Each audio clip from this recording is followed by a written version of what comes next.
కావలి MLA ప్రజల సమస్యల పరిష్కారం, ప్రభుత్వ పథకాల అమలు వంటి అంశాలను పక్కన పెట్టి వ్యక్తిగత ఆర్థిక ప్రయోజనాలకే ప్రాధాన్యమిస్తున్నారన్న విమర్శలు తీవ్రంగా వినిపిస్తున్నాయి. ఒకవైపు సీనియర్ నేతలు దూరమవుతుంటే మరోవైపు కేడర్లో అసంతృప్తి పెరుగుతుంది. అంతేకాదు ఎమ్మెల్యేల పనితీరుపై నిర్వహించిన సర్వేలో 107వ స్థానంలో ఉన్నట్లు సీఎం చంద్రబాబు స్వయంగా చెప్పడం కావలి రాజకీయాల్లో సంచలనంగా మారింది. అసలు కావలిలో జరుగుతున్న రాజకీయ రచ్చేంటి?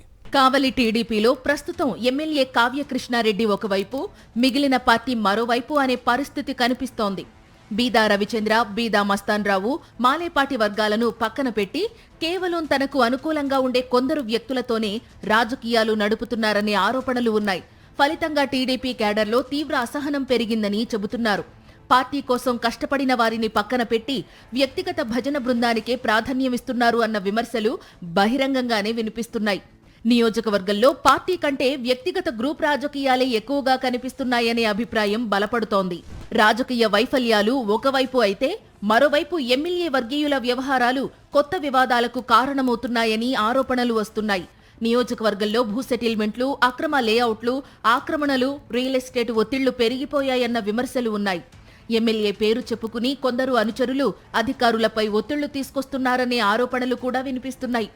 ఇటీవల అక్రమ లేఅవుట్లపై వచ్చిన ఫిర్యాదుల నేపథ్యంలో విజిలెన్స్ అధికారులు రంగంలోకి దిగితే అక్కడ కూడా అధికారులను బెదిరించే స్థాయికి పరిస్థితులు వెళ్లాయన్న ప్రచారం జరిగింది.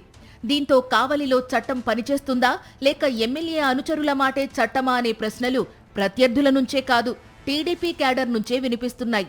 అయితే ఎమ్మెల్యేకు అసలు షాక్ పార్టీ అధిష్టానం ఇచ్చిన రిపోర్టేనని రాజకీయ విశ్లేషకులు చెబుతున్నారు.